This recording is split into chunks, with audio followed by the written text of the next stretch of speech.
Hello and welcome to this week's Better Offline Monologue. I'm Ed Zitron, your host. Better Offline. As a reminder, you can buy Better Offline merchandise now. You'll find a link to it in the episode notes. You all seem to really like it. It's cool stuff. But I know some of you have also said recently that I've done too much AI stuff recently. And I wanted to take a little time to explain why I've been doing so, in part because I'm not going to change. The generative AI boom is about far more than artificial intelligence or cloud storage or data centers or what part of Hawaii Mark Zuckerberg will buy next. I believe this movement is symbolic of a greater rot in the tech industry and indeed in media criticism, both inside and outside of the tech media, and that the nature of criticism must indeed change to meet this moment. Now, a few of the most consistent critiques in my work are mostly around my tone. I'm a hater, I'm a cynic, I'm a skeptic, I'm too emotional, I've gone overboard, the local townspeople should throw tomatoes at me, I should be treated in the way of Shrek and exiled from society, things like that. But in all seriousness, it seems the only way my work is reliably critiqued is to suggest that my emotions invalidate my criticism somehow, and that saying fuck somehow weakens my arguments. Basically, that giving a shit is invalidating when it comes to criticizing something. And I find that putrid, by the way, but it's how things are. And I kind of get it. Most financial tech criticism is expected to be dry and clinical, and any emotional content should be positive, or at the very least optimistic. And I do not believe this tone is sufficient for the seriousness of the matters at hand. We are, as I have said repeatedly, several years into a hysterical, illogical bubble, one launched off the back of two smaller yet no less hysterical bubbles, at times by the same people, some of them writing for the New York Times or The Verge. We as a society have accepted the terms that the generative AI companies want us to, that we must destroy the environment, that we must steal from millions of people, that we must burn billions of dollars, all in pursuit of a vague and specious outcome that will never really arrive. This isn't to say that we've had much choice in said acceptance. The media has repeatedly accepted and promoted these narratives, helped justify these costs, and presented ridiculous narratives as sensible ones.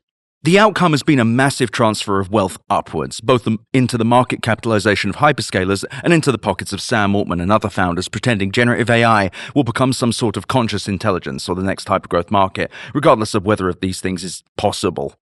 The other outcome has been the rise of many new kinds of grifters, the Ethan Mollocks of the world that create scientific-sounding yet specious reviews of AI models, the slop-filled AI newsletters with fake subscriber accounts, and the many, many AI influencers that exist as extensions of AI companies' PR departments. Yet the most worrying part has been the members of the media that have allowed this to happen. This isn't to say anybody is, even Kevin Roose and Casey Newton are included here.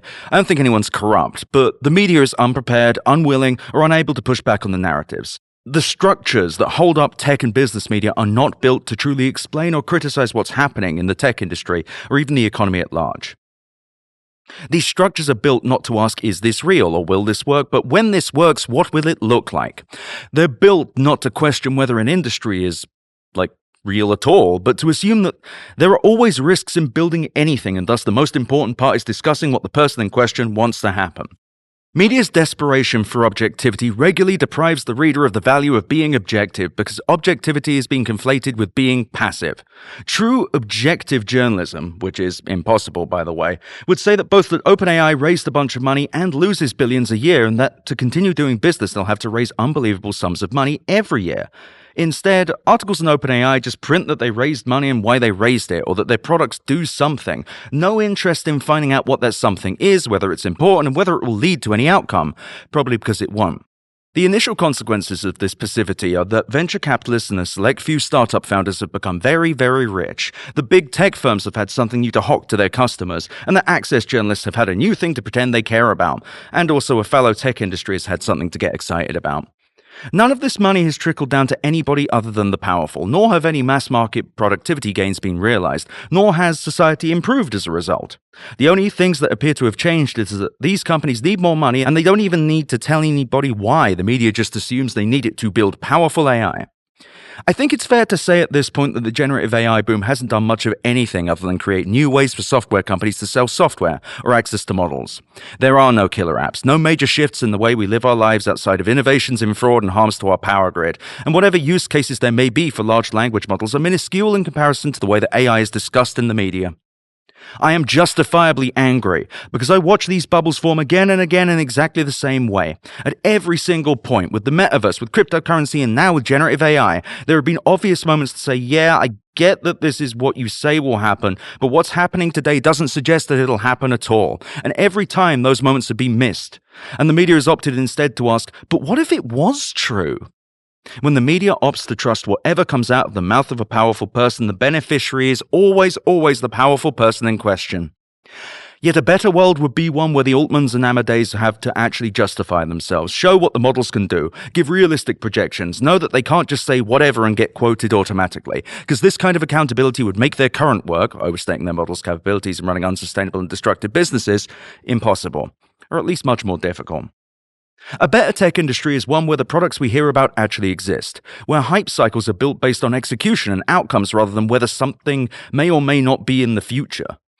While there is always a place in the tech media to dream, to guess what might come next, to talk to people inventing things, to talk to researchers and stuff, I have no problem with that, and it's fine to anticipate what the effects of these things could be. So much of this industry has become about those dreams, to the point that innovation is far less relevant than whether you can convince enough people that something might happen. Nevertheless, there is definitely something missing in Better Offline, and that's excitement. The feedback I got from my last monologue around fitness and tech I liked was profound, and I will be looking forward to doing more episodes like that, especially these monologues on the things that I use that I really enjoy, or the cool stuff that tech is actually doing. It's going to be a process to get there, but I think you're really going to like what you hear when I start doing it. Don't worry though, there's still so much rot economy bullshit to unpack, as you'll hear in tomorrow's episode.